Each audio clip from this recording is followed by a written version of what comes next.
भोपाल में काली कमाई करने वाले सौरभ शर्मा के ठिकानों से अब तक लोकायुक्त को करोड़ों रुपए की संपत्ति और चांदी की सिल्लियां मिल चुकी हैं।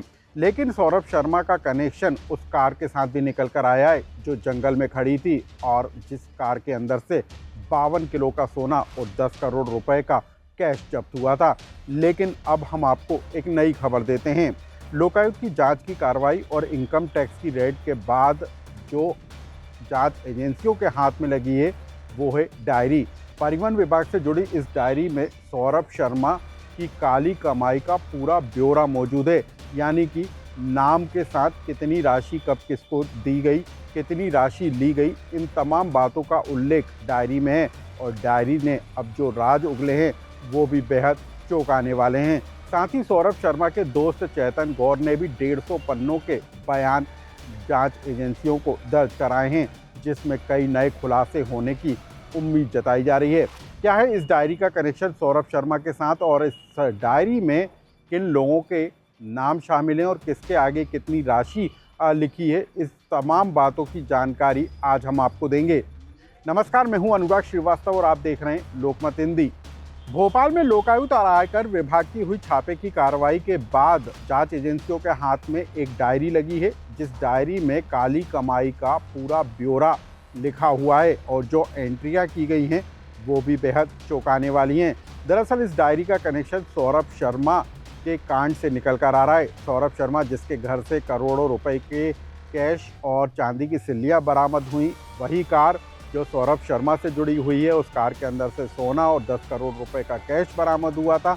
लेकिन उसी के साथ जांच एजेंसियों के हाथ में एक डायरी भी लगी और इस डायरी में जो उल्लेख है वो बेहद चौंकाने वाला है। दरअसल इस डायरी में एंट्रियां की गई हैं कि किस परिवहन चौकी से, किस परिवहन विभाग से और किस आरटीओ दफ्तर से कितनी राशि कब कब कितनी संख्या में जुटाई गई और उसकी हिस्सेदारी किस तरीके से हुई। यानी कि पूरे मध्य प्रदेश से परिवहन का पैसा जो काली कमाई के रूप में उगाया जाता था वो कैसे सौरभ शर्मा के पास तक पहुंचा और सौरभ शर्मा ने अपनी हिस्सेदारी रखने के बाद कैसे परिवहन विभाग के दूसरे अफसरों तक इस राशि को पहुंचाया। इन तमाम बातों का उल्लेख एंट्री में किया गया है। डायरी की पड़ताल के बाद अब पूरा परिवहन विभाग भी जांच एजेंसियों के राडार पर आ गया है, क्योंकि डायरी में बताया जा रहा है कि हर नाम के आगे मोबाइल नंबर और उसको दी जाने वाली राशि का उल्लेख किया गया है।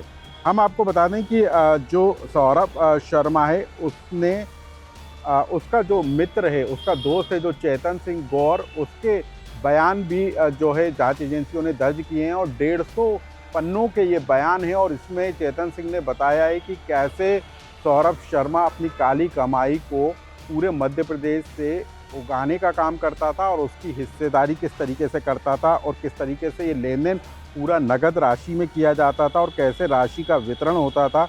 इसकी जानकारी जो चेतन सिंह है उसने जांच एजेंसियों को दी और ये भी बताया है कि कैसे सौरभ शर्मा ने इसी काली कमाई की हिस्सेदारी से चांदी और सोना खरीदने का काम किया और कैसे करोड़ों रुपए का साम्राज्य खड़ा कर लिया। अब हम आपको बता दें कि इस पूरे मामले को लेकर अब केंद्रीय जांच एजेंसियों तक को सूचना दी गई है और अब उनकी एंट्री होने की भी उम्मीद जताई जा रही है और जांच एजेंसियों की जांच करने के बाद कई बड़े और खुलासे होने की उम्मीद है।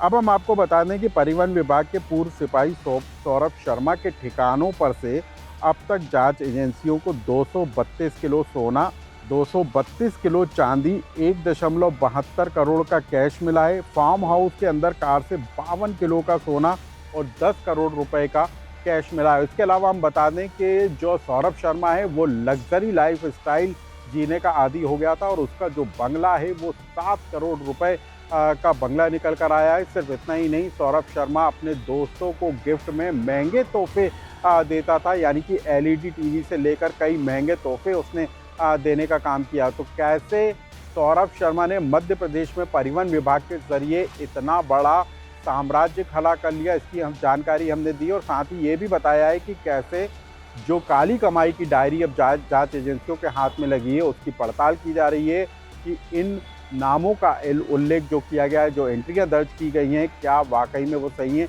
इन तमाम बातों को लेकर पड़ताल की जा रही है, यानी कि ये माना जा रहा है कि आने वाले दिनों में इस डायरी के जरिए कुछ और बड़े खुलासे होंगे। इस खबर से जुड़ा कोई सुझाव या कमेंट्स हो तो हमें कमेंट्स बॉक्स में लिखकर जरूर बताएं।